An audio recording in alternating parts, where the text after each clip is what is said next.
noite a todos, que a graça e a paz do nosso Senhor Jesus Cristo esteja sobre cada vida nessa noite. E dando continuidade ao estudo do tabernáculo, Deus preparou mais da sua palavra, mais da sua porção, para que nós tenhamos mais profundidade nesse assunto.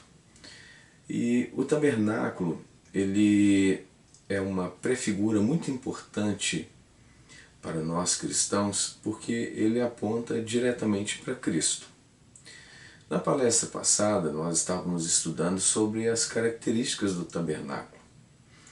E nós entendemos então que cada procedimento ali ritualizado girava em torno da purificação do ser humano. Então nós sabemos que todas as características do tabernáculo, por ser sem formosura por fora, isso iguala a Cristo, pois nele não havia formosura alguma, mas por dentro era de grande valor. Por dentro havia então a luz do candelabro, havia então a mesa dos pães da propiciação, havia o altar do incenso e o principal, que era o Santo dos Santos com a arca da aliança, representando a glória de Deus. Então, por dentro, uma glória poderosa. E por fora, uma aparência simples, uma aparência que não atraía as pessoas, não era uma fortaleza majestosa, como um castelo, nada disso. Era algo feito ali com algumas colunas e linho, então não era algo muito formoso. Então cada detalhe, cada item daquele do tabernáculo foi então calculado, projetado para prefigurar o Cristo, o Filho do Deus vivo. Nele nós temos a redenção dos nossos pecados. E é muito importante nós prestarmos atenção que o derramamento de sangue é o principal. É o principal que ocorre no tabernáculo de Moisés.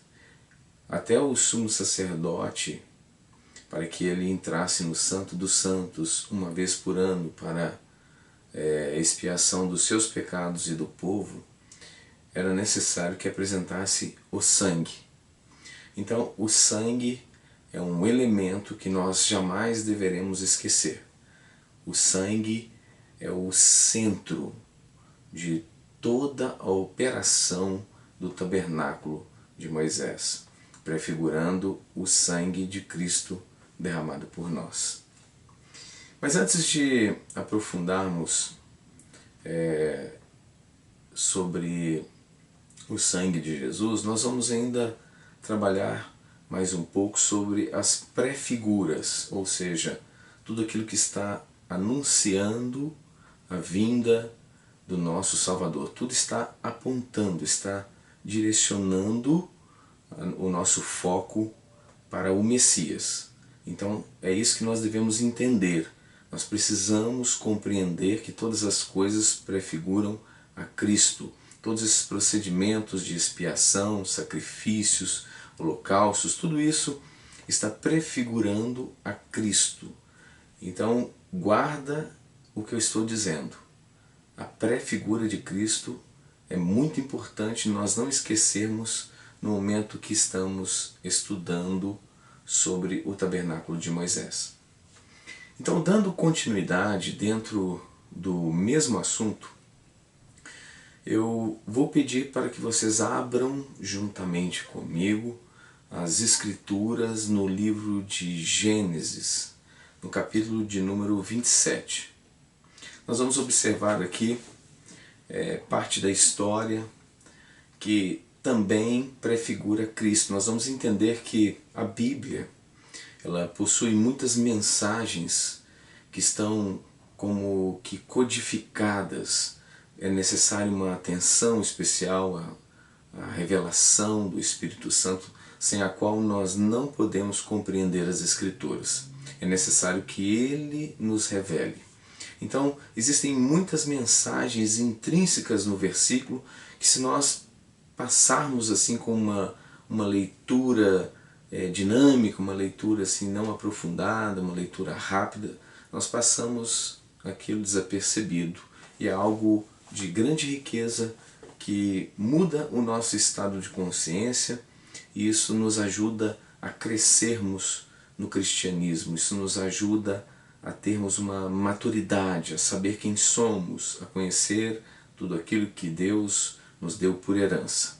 Então, dando continuidade dentro do mesmo assunto sobre o tabernáculo de Moisés, nós vamos estar lendo então aqui no livro de Gênesis, tá? No capítulo de número 27, a partir do versículo de número 11. Então, versículo número 11 em Gênesis 27.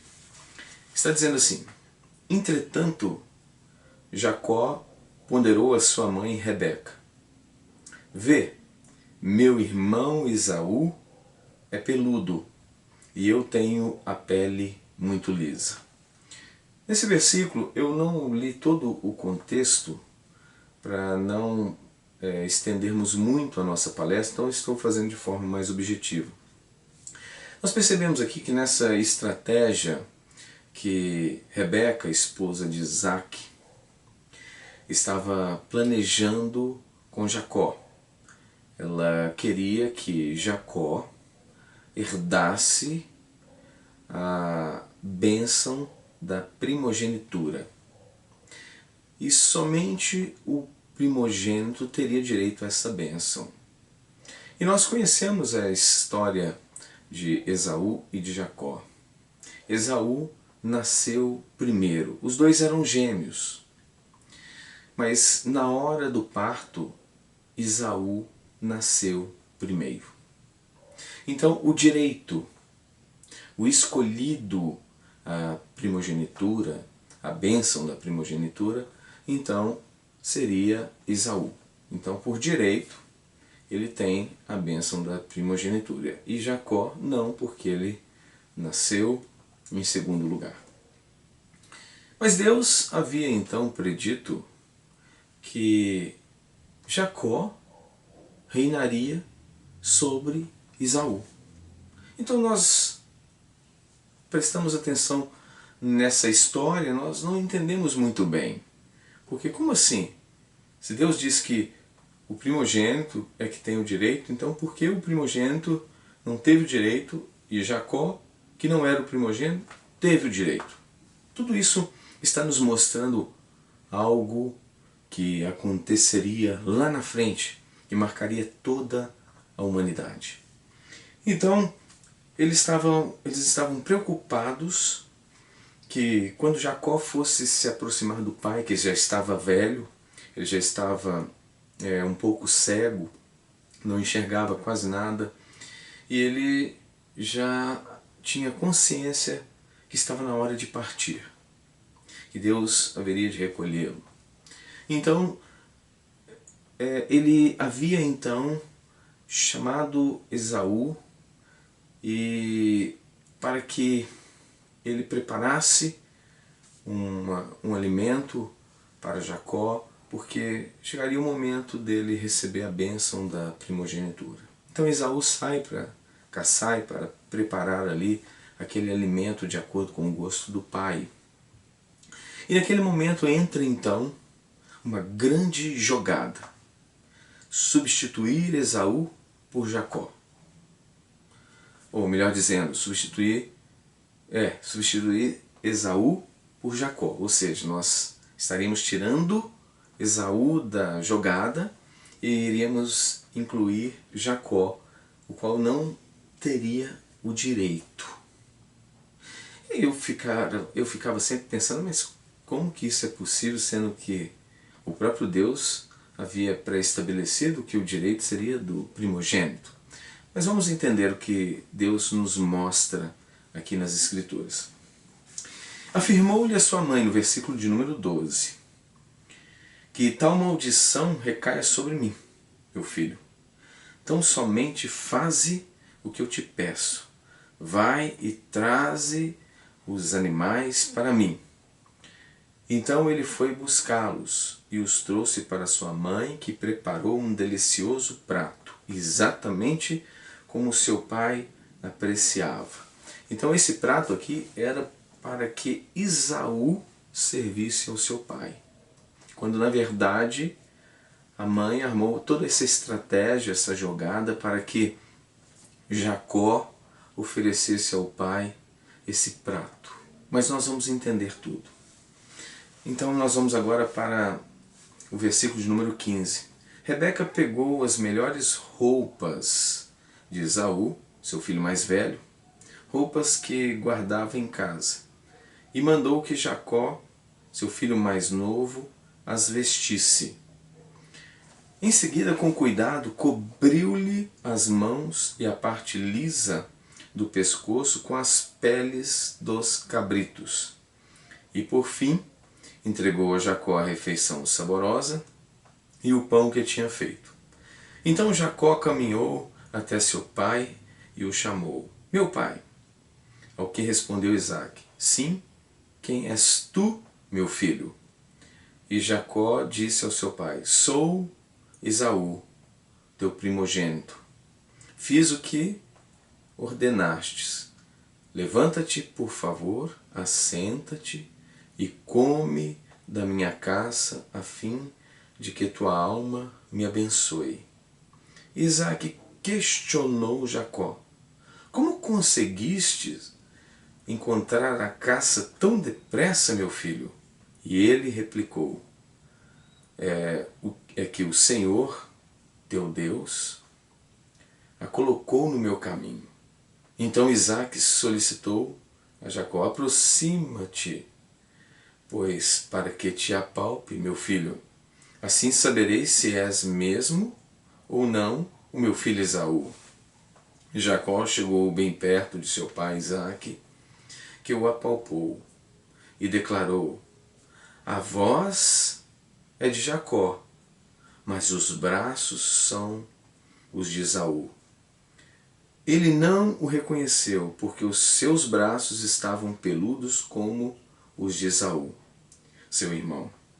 E sendo assim, ele lhe impetrou a sua bênção. Isaque ainda questionou mais uma vez: Tu és mesmo meu filho Esaú? Ao que ele respondeu prontamente: Sou. Então lhe ordenou: Meu filho, serve-me, portanto, e que eu coma da caça de meu filho, a fim de que minha alma te abençoe. Ele o serviu, e Isaque comeu. Trouxe-lhe também vinho, e ele bebeu. Então seu pai Isaque lhe pediu: Aproxima-te e beija-me, meu filho. E ele se aproximou e beijou seu pai. Ao sentir o cheiro das roupas de Esaú, abençoou a Jacó, proferindo: Ah, o cheiro de meu filho é como o cheiro de um campo fértil, abençoado pelo Senhor. Que Deus te conceda o orvalho, que Deus te conceda do céu o orvalho e da terra riqueza, com muito cereal e muito vinho. Que as nações te sirvam e os povos se curvem diante de ti. Sê tu, Senhor dos teus irmãos, que se prostrem diante de ti os filhos de tua mãe. Maldito seja quem te amaldiçoar, bendito seja quem te abençoar. Agora preste bastante atenção nessa história. Esaú então está procurando a caça para preparar o prato preferido do teu pai. E entra Jacó para substituir Esaú. Jacó não tem direito à primogenitura. Isso é um fato. Nós não podemos negar isso em hipótese alguma. Mas a sua mãe, ela o cobre, o veste com a roupa do escolhido, daquele que tem direito legal da primogenitura. Então, ele foi vestido. Guarde bem essa palavra, vestido. E para que o pai o reconhecesse, ele foi coberto também com peles de cabrito. para que quando Isaac o apalpasse, então ele iria entender que era o escolhido ao direito da primogenitura que estava diante de ti para lhe ser impetrada a tua bênção. E quando Isaac toca em Jacó, ele diz, olha, interessante, a voz é de Jacó, mas a cobertura, ou seja, as vestes, a cobertura de pele de animais, estava então dando uma identidade de escolhido. Estava então trazendo ao entendimento do pai, representado por Isaac, que a identidade de Jacó era a identidade de um escolhido, porque ele estava coberto com peles de animais. Agora vamos raciocinar. O que Deus fez para Adão e Eva lá no princípio no paraíso? Ele os vestiu com peles de animais. E nós sabemos que os animais prefiguraram a Cristo para que a vergonha de Adão e de Eva fossem cobertas. E naquele momento em que Deus os vestiu, a vergonha do pecado original, ela foi coberta por peles de animais que perderam a sua vida, derramaram o sangue inocente para que a vergonha do pecado de Adão e de Eva fossem encobertos. E naquele momento acontece novamente o mesmo entendimento, a mesma cena. Animais morreram para que Jacó fosse coberto, para que o seu pai compreendesse que ele era o escolhido ao direito da primogenitura. Então Jacó, sem ter direito, mas por ser coberto por pele de animais que foram mortos, sacrificados, para que dessem a ele uma nova identidade diante do Pai, ele então é revestido com aquelas peles e é então aceito pelo seu Pai como o escolhido para a bênção da primogenitura. E não é exatamente isso que acontece conosco? Então nós que éramos culpados, somos substituídos por Cristo. E Ele vai à nossa frente e então morre em nosso lugar. Ele nos substitui. Então naquele momento, Jacó foi substituído por alguém que foi sacrificado. Ele foi coberto. E por isso o Pai o identificou como o escolhido. Ele diz, olha, a voz é de Jacó. Essa voz é de Jacó. Mas quando eu toco, eu vejo que é o corpo de Esaú. Ele está coberto. Ele está com uma cobertura que deu a ele uma nova identidade. A identidade do escolhido. E é exatamente isso que Deus faz conosco. Ele nos dá as vestes do escolhido. Então nós reconhecemos que Isaac disse a Jacó, olha, esse é o cheiro do meu filho Esaú. O cheiro daquele que está sempre no campo.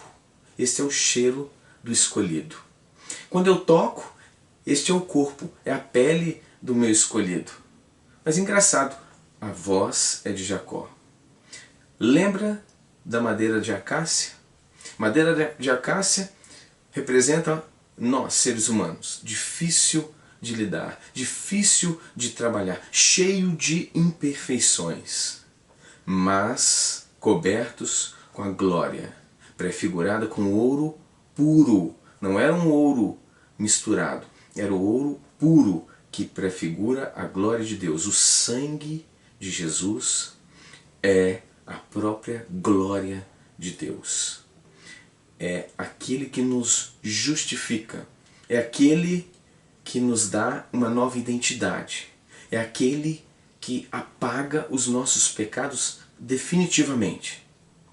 É exatamente o sangue de Jesus que muda toda a nossa história.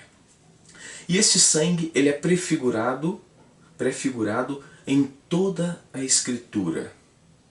Desde Gênesis até o Novo Testamento, onde começa-se então a nova aliança.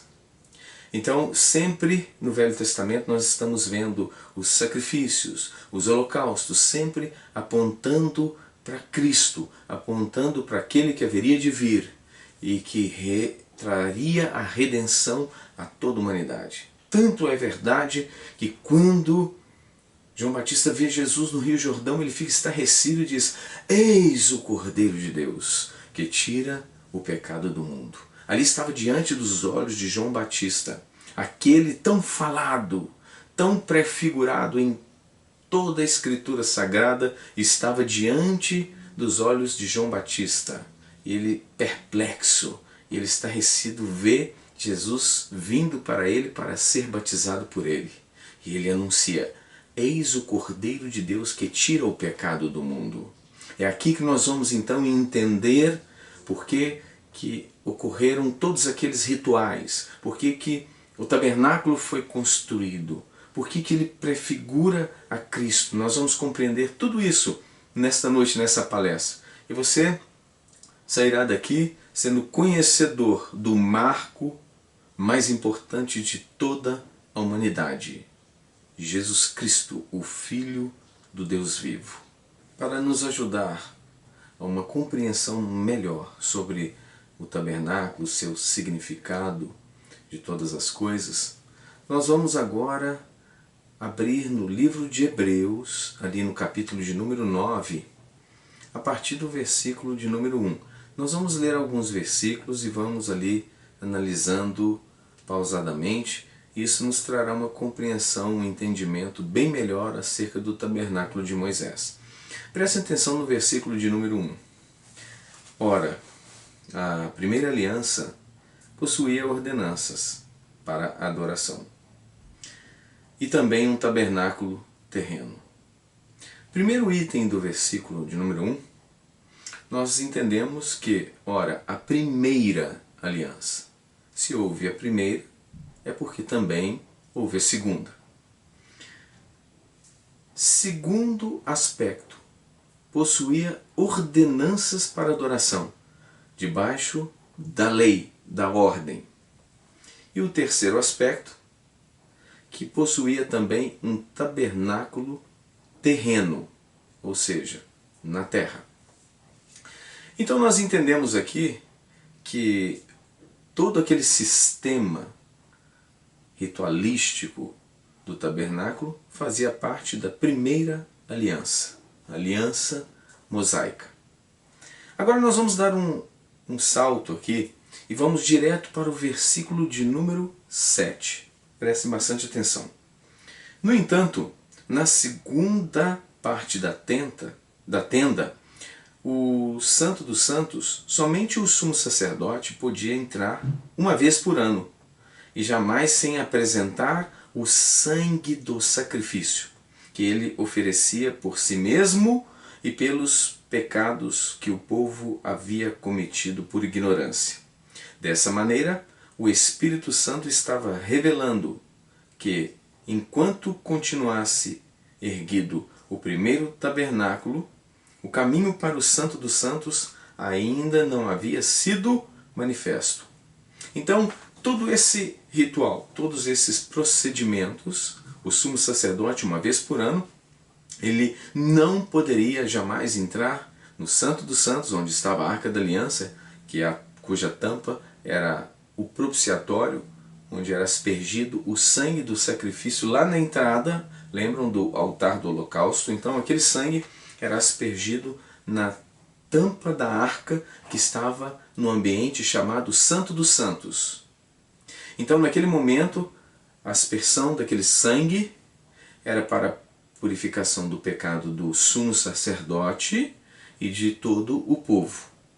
Só que está escrito aqui no livro de Hebreus, que preste bastante atenção, que o Espírito Santo estava revelando que, enquanto continuasse erguido o primeiro tabernáculo, o caminho para o Santo dos Santos ainda não havia sido manifesto.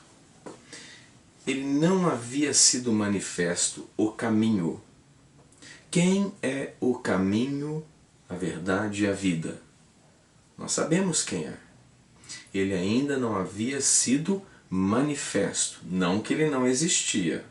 Ele sempre existiu, está escrito no Evangelho de João, que ele estava com Deus e ele era Deus. E tudo o que foi feito não seria feito sem o intermédio dele. Nós podemos compreender todas essas coisas. Mas então, continuando, nós temos uma revelação muito profunda, que aquele ritual, todo aquele tabernáculo, todas aquelas maravilhas, aqueles procedimentos de expiação, tudo aquilo que estava lá, estava apontando para o caminho que haveria de se manifestar. Então, na verdade, aquilo era apenas a ilustração, ou seja, era a pré-figura daquele que haveria de vir. Aqui está a plena revelação. O tabernáculo então estava prefigurando o Messias, que é o caminho, a verdade e a vida. E haveria de vir, de se manifestar, e ainda não havia sido manifesto. Mas para que o caminho se manifestasse, então, imediatamente, o tabernáculo não poderia continuar. Então, nós não podemos viver, então, segundo as leis caducas, como disse Paulo no livro de Romanos, porque quando vivíamos segundo as paixões pecaminosas postas em realce, operavam em nossos membros a fim de frutificarem para a morte. Mas agora, porém, libertados daquilo que estávamos sujeitos, vivemos em novidade de vida e não na caducidade da letra. O que é a caducidade da letra? É exatamente o tabernáculo para nós hoje. É lei caduca. Por quê? Porque ele não pode continuar em pé. Ele não pode continuar tendo lugar na nossa consciência. Ele se foi. A primeira aliança se foi. Ela era a sombra da verdadeira. Ela era o anúncio, a pré-figura do caminho que haveria de ser manifesto.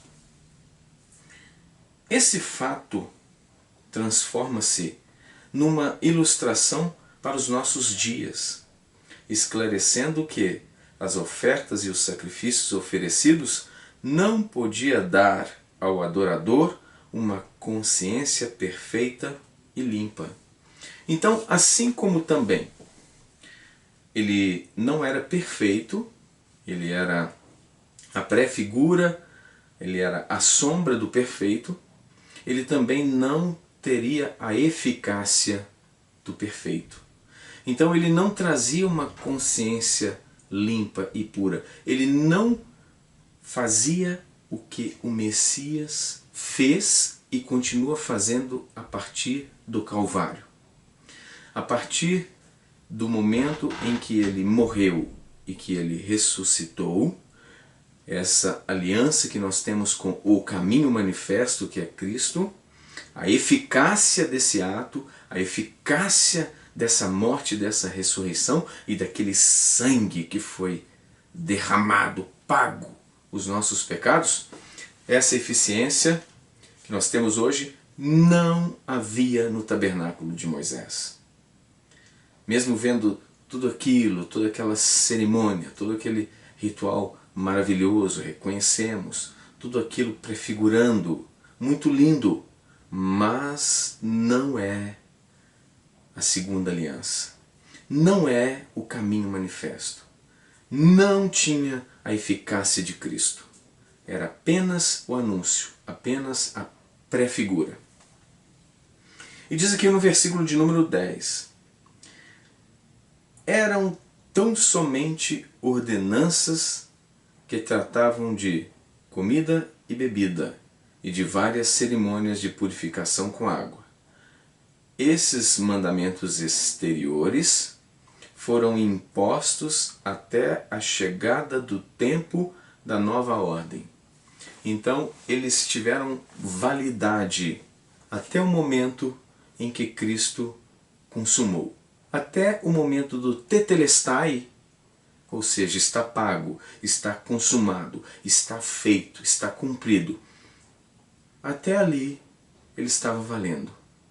Após a consumação do sacrifício do Messias, então ele faz parte apenas de uma história em forma de lembrança, onde nós podemos estudar, onde nós podemos entender ali a prefigura anunciando, aí nós entendemos o nascimento de Cristo, a confirmação, o sacrifício de Cristo, a consumação, e a partir daí nós estamos sendo regidos pela nova aliança de sangue com o Messias. E nós vivemos na aliança perfeita, não na sombra. Nós vivemos na verdadeira eficácia de Deus, o Cristo ressurreto, aquele que se sacrificou, pagou e cumpriu. Já foi feito, está cumprido, está pago. Nós estamos debaixo dessa dispensação. Nós estamos vivendo na cobertura do sangue. Nós não estamos cobertos com peles de animais prefigurando. Nós estamos vivendo não a figura, mas a realidade, a aliança verdadeira. Continuando aqui, diz assim, no versículo de número 11: Quando Cristo chegou como sumo sacerdote dos benefícios que estavam por vir, ele mesmo adentrou o maior e mais perfeito tabernáculo, não construído por mãos humanas, isto é, não pertence a esta criação. Então, quando Jesus veio, ele é agora o sumo sacerdote. Não é mais, nós não somos representados por um homem que também necessitava de perdão, mas nós estamos sendo representados pelo Cordeiro que se culpou, mas sendo inocente se sacrificou. E o tabernáculo é ele próprio. Lembra quando ele disse aos fariseus, aos sacerdotes, que destruiria-se o templo e ele seria reerguido em 3 dias. O templo do Espírito Santo, o tabernáculo do Espírito Santo é o próprio Cristo. Ele não foi feito por mãos humanas, ele foi feito por mãos divinas, ou seja, aquele corpo foi criado, aquele corpo foi trazido à terra pelas mãos de Deus. E nós sabemos como tudo ocorreu, nós sabemos como foram reconhecidos ali através de Maria e de José, os anjos confirmaram, nós acompanhamos toda a história ali escrita nos evangelhos, e nós sabemos que Cristo, ele veio para ser sacrificado, e este tabernáculo é o seu próprio corpo, porque o tabernáculo é o corpo que derramou o sangue em resgate de nós. Nós somos justificados, nós somos purificados para sempre por causa do verdadeiro tabernáculo. Não do primeiro, mas do segundo, daquele que sangrou até o fim, daquele que disse tetelestai, está consumado. E no versículo de número 12, nós vamos entender melhor aqui sobre o sacrifício. Não por intermédio de sangue de bodes e novilhos, porém mediante seu próprio sangue. Ele entrou no Santo dos Santos de uma vez por todas, conquistando a eterna redenção. Então, acabou medida provisória. Medida provisória, o tabernáculo provisório, os rituais, as celebrações, a purificação com água, aquelas ilustrações todas, acabou. Porque agora o perfeito reina, o eficaz está presente. Nós, então, somos perdoados, somos redimidos de uma vez por todas. Acabou. Acabou toda acusação. Coloca isso na sua consciência. Chega de peso. Chega de carregar fardo pesado que não te pertence. Deus já te purificou. Você tem todo o direito legal, mediante a nova aliança, de começar uma vida nova. Daqui, agora em diante. Começar uma vida do zero. Você é um ser perdoado. Basta você honrar o sacrifício de Cristo, saber, eu sou perdoado. E eu tenho o direito, e eu tenho a redenção, eu tenho a eficácia do sacrifício para ser transformado em uma nova criatura, e daqui por diante eu posso viver uma vida santa e justa, porque eu tenho poder para isso. Me foi dado esse direito legal, e eu uso esse poder em meu benefício próprio, para ser uma nova criatura, porque eu concordo, eu me alinho com todas as leis divinas, eu me alinho com este sangue que foi derramado, eu estou de acordo, eu faço uma aliança. Eu então tenho agora um compromisso com o sangue de Jesus, eu sei quem eu sou, eu sei o que Deus fez por mim, eu tenho essa consciência. Isso então tem que ser algo ressaltado, algo que você escreva nas tábuas do teu coração. Você tem que ter consciência plena disso. É necessário que você medite nisso sempre. Agradeça a Deus nas suas orações pelo sacrifício. Lembra do que Ele fez por você. Você precisa carregar a gratidão desse ato. Porque se nós não reconhecemos o sacrifício e a dor do sangue, nós não somos gratos. Nós precisamos entender, compreender, isso precisa estar dentro de nós. O sangue de Jesus precisa estar na nossa consciência. Versículo de número 14. Quanto mais o sangue de Cristo, que mediante o Espírito Eterno se ofereceu de forma imaculada a Deus, purificará completamente a nossa consciência de comportamentos que conduzem à morte, para que sirvamos ao Deus vivo. Lembra que eu sempre digo nas palestras que nós precisamos ser renovados no nosso estado de consciência, nós precisamos de passar por uma renovação mental. Eu falo muito também reprogramação mental, que é o mesmo significado. Aqui está a palavra de Deus confirmando tudo isso. Veja bem, o sangue de Cristo, que mediante o Espírito Eterno se ofereceu de uma forma imaculada a Deus, purificará completamente a nossa consciência de comportamentos que conduzem à morte, para que sirvamos ao Deus vivo. Então, quanto mais consciência você tiver de Cristo, de toda essa obra redentora, desse todo, de tudo, quanto melhor for a sua consciência em cima disso, mais purificado você é, mais poderoso você se torna e mais capaz de cumprir a palavra de Deus você se torna.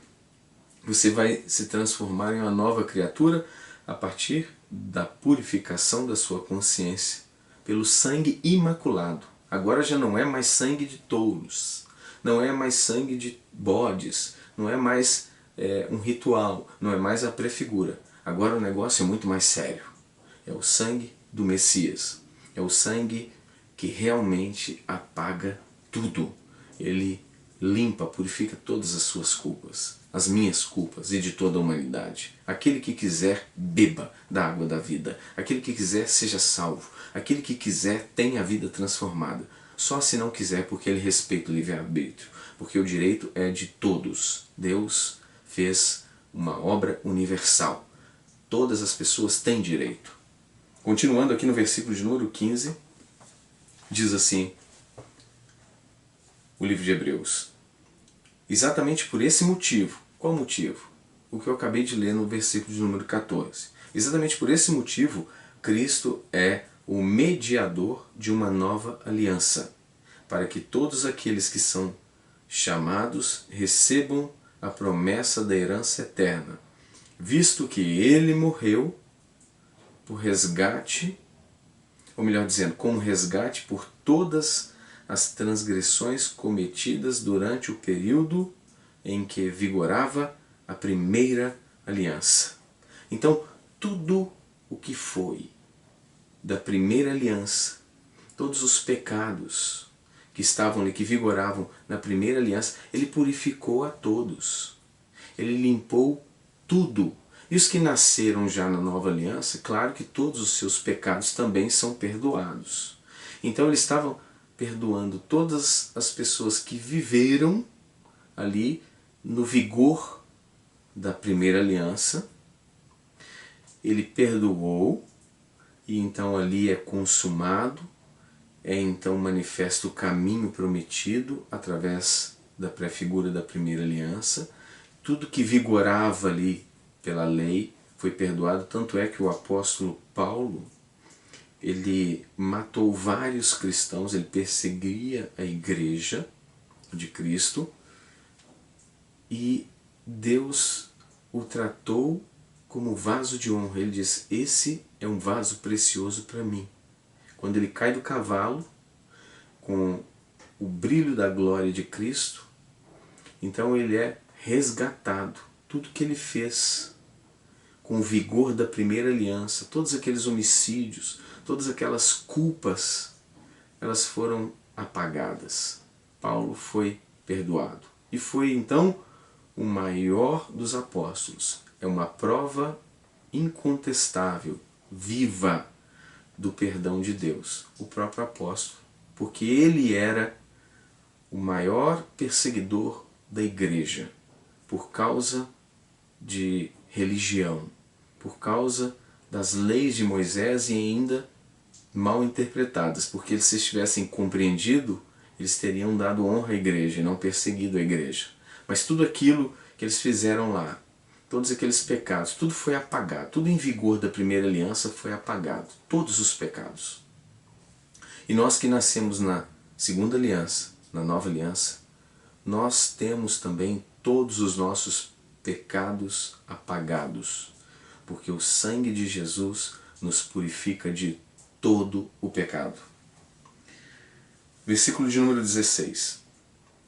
No caso de um testamento, é imperioso que se comprove a morte daquele que o determinou, porquanto um testamento só tem validade legal após a confirmação da morte do testador, considerando que não poderá entrar em pleno vigor enquanto estiver vivo quem o fez. Por essa razão, nem a primeira aliança foi sancionada sem sangue.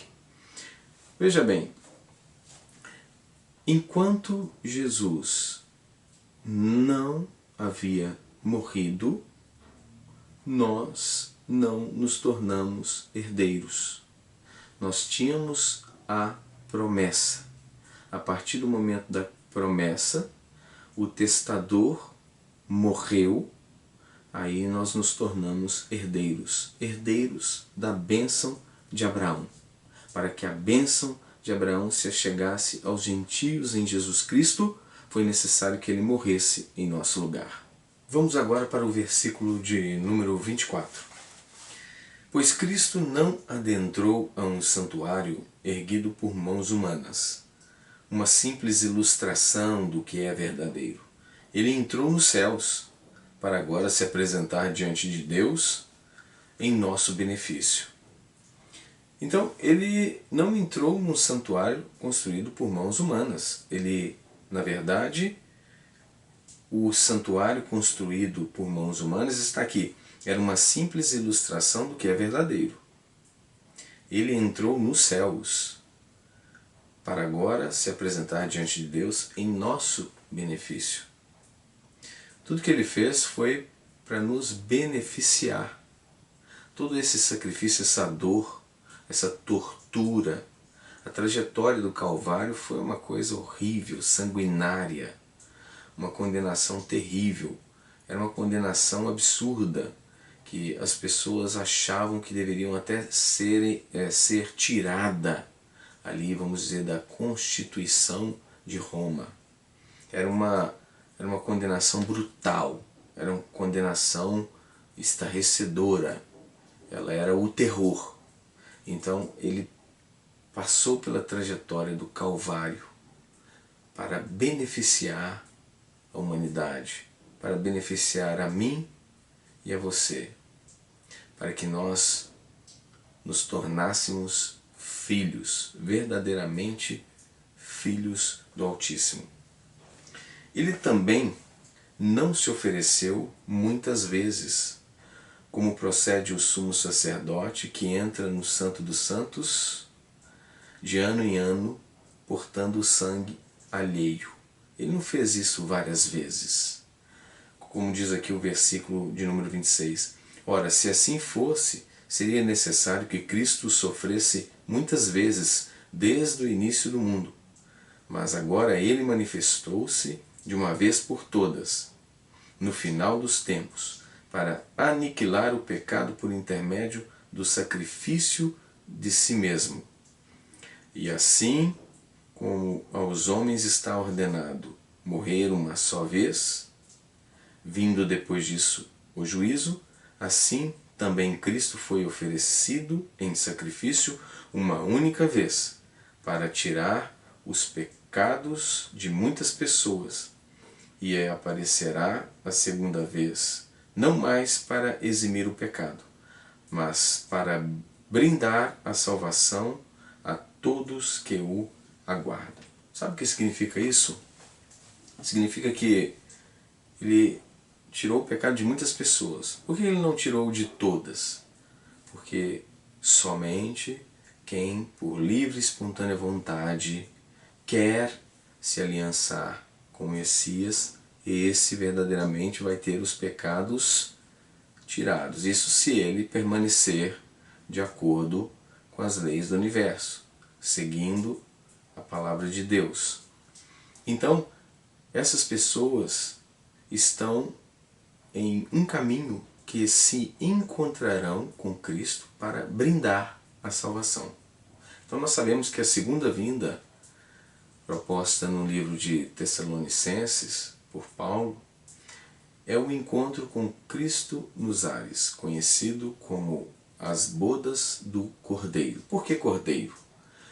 Porque Cordeiro era exatamente os animais que eram sacrificados no passado. E Jesus, então, é o Cordeiro de Deus, que é puro, inocente e que foi sacrificado pelos nossos pecados. Haverá uma festa, uma comemoração pela nossa salvação, uma comemoração porque fomos salvos. Olha que interessante, ele não ficou preocupado com o que ele sofreu. A preocupação dele é que nós estejamos com ele para sempre. Vai fazer festa, vai ter uma comemoração porque nós fizemos aliança com ele e fomos salvos mediante o teu sangue. Eu vejo que o Senhor Jesus é uma pessoa indescritível. Eu não tenho palavras no meu vocabulário para a altura do seu caráter, da sua bondade e do seu amor, o qual eu quero carregar por toda a eternidade em gratidão e honra e adoração a Ele por tudo que Ele fez e por tudo que Ele é. É a pessoa mais maravilhosa. Então nós sabemos que Deus, é diferente de nós seres humanos, é diferente dos anjos, é diferente de tudo. Deus é Deus, o Pai, o Filho e o Espírito Santo. A mesma natureza, o mesmo amor, a mesma dedicação. Nós temos que aliançar com Deus com amor. Nós não vivemos mais debaixo de ordenança. Nós vivemos debaixo de um reino que nos transforma, que muda o nosso estado de consciência para que nós tenhamos a natureza transformada, se cumprindo aquilo que Jesus propôs no Novo Testamento, que é o novo nascimento. Ele fala isso para um dos fariseus. Ele diz: Nicodemos, é necessário o homem nascer de novo. Esse novo nascimento nós vamos estar entrando em detalhes e ali nós vamos entender o porquê de todo o sacrifício. Porque quando nós temos a consciência transformada pela purificação do sangue de Jesus, que eu li para vocês no livro de Hebreus, na verdade nós somos transformados em seres capazes de viver uma vida na presença de Deus. Eu não estou dizendo que nós somos perfeitos. Não, mas nós caminharemos para a perfeição. Nós passaremos por uma transformação, um crescimento constante. Nós estaremos sempre melhorando, sempre sendo aperfeiçoados. Isso é a melhor coisa que existe na vida cristã. É nós deixarmos de ser aquilo que éramos para ser e viver o novo em Cristo. Cristo é novidade de vida. Cristo é tudo aquilo que nós precisamos para vivermos uma vida piedosa, amorosa, e através do amor, através da gratidão, nós elevaremos a nossa frequência, a nossa saúde espiritual, ela estará em alta. Consequentemente, a nossa saúde física também estará em alta. Lembram dos estudos? As pessoas que guardam rancor, que trabalham em baixa frequência, elas desenvolvem doenças psicossomáticas, desenvolvem o câncer. Mas nós que somos gratos a Deus, que vivemos em alta frequência, em saúde espiritual, o nosso corpo também agradece, porque nós somos abençoados nas duas dimensões, na dimensão da física quântica, que é espiritual, e na dimensão do corpo físico, que é a dimensão material. Então, nós temos que viver com a consciência transformada, porque a consciência transformada pelo sangue que foi derramado de uma só vez por nós, ela vai proporcionar a transformação do nosso ser. E nós não seremos mais aqueles que nós éramos antigamente. Nós passaremos por uma transformação. Aí nós vamos poder vestir a camisa daquele versículo que diz: e se alguém está em Cristo, nova criatura é. As coisas velhas se passaram, eis que tudo se fez novo. Nós vamos ser novas criaturas, novas pessoas. Nós não vamos andar mais errantes, nós não vamos andar mais como vivíamos, segundo as paixões pecaminosas postas em realce. Nós vamos viver agora novidade de vida em Cristo. Para entendermos de uma vez por todas sobre o sacrifício de Cristo, eu quero que vocês abram comigo lá no livro, ou melhor dizendo, na carta de 2 aos Coríntios, no capítulo de número 5, no versículo de número 14 e 15. Então, 2 Coríntios, capítulo 5, versículo de número 14 e 15. Diz assim: porque o amor de Cristo nos constrange, porque estamos plenamente convencidos de que um morreu por todos, logo todos morreram. Ele morreu por todos para que aqueles que vivem já não vivam mais para si mesmos, mas para aquele que por eles morreu e ressuscitou. Olha que coisa mais linda que Paulo está nos ensinando. Ele está dizendo: pois o amor de Cristo nos constrange. A gente fica constrangido com tanta bondade e a gente olhando assim nem merece. Mas ele não nos vê como Jacó. Lembra da prefigura lá? Ele não nos enxerga como quem não merece a primogenitura. Ele não nos enxerga como Jacó. Ele nos enxerga como o escolhido. A voz é de Jacó, mas a cobertura é do escolhido. As vestes são do escolhido. O cheiro é do escolhido, mas a voz é de Jacó. Ou seja, madeira de acácia coberta com ouro. Então, um morreu por todos, logo todos morreram. Aí no versículo de número 15 vem a explicação por que morreu e depois todos têm que morrer. Isso é até prefigurado no batismo, mas não vamos adentrar nisso agora. Mas por que um morreu por todos e depois todos morreram? Ele está dizendo o seguinte, ele explica, ele morreu por todos para que aqueles que vivem não vivam mais para si mesmos. Então o motivo era exatamente trocar de vida.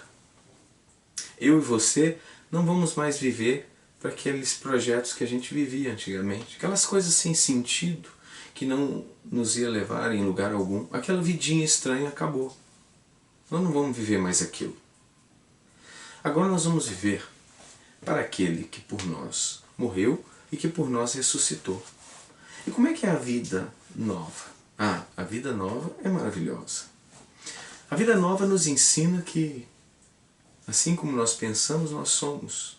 Aí nós mudamos o interior, o exterior muda. A vida nova nos mostra que nós somos. Ele se fez pobre para que nós fôssemos ricos. E nós podemos ter riqueza em todas as áreas da nossa vida. A nossa vida nova, ela nos mostra que podemos ser de natureza divina, fazer as obras que Ele fez e maiores ainda. Podemos ajudar o próximo, podemos orar para o próximo, podemos mudar vidas simplesmente pela oração.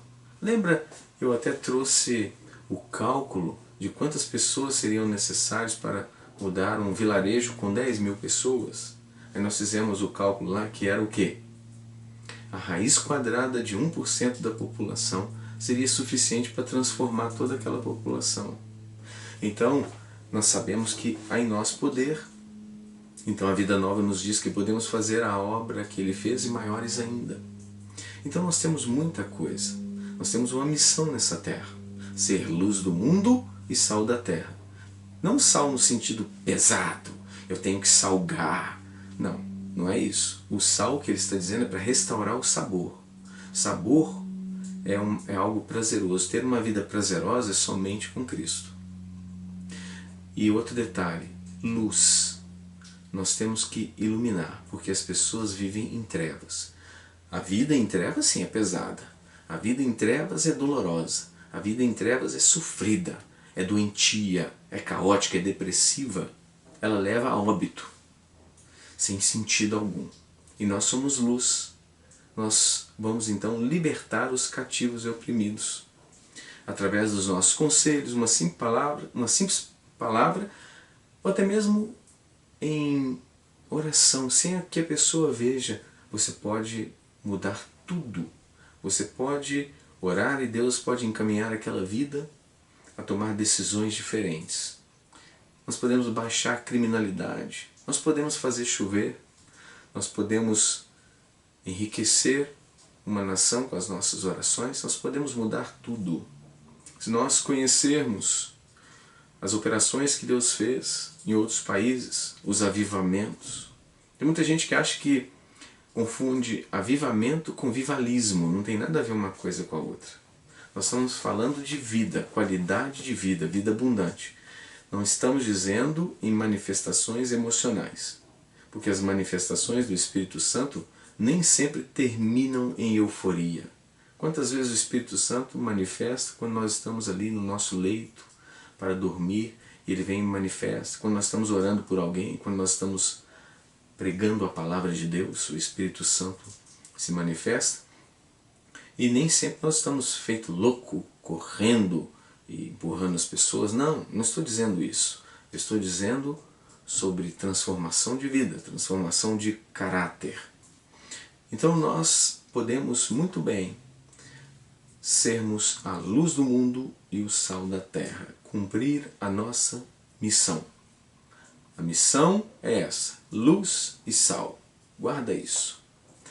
Lembre-se que dos 2 primeiros mandamentos, amarás o Senhor teu Deus acima de todas as coisas, com toda a tua força, de todo o teu coração, com toda a tua alma, com toda a tua inteligência. O segundo mandamento é semelhante a este: amarás o teu próximo como a ti mesmo. Então nós temos que nos importar com os outros, com aqueles que estão sofrendo.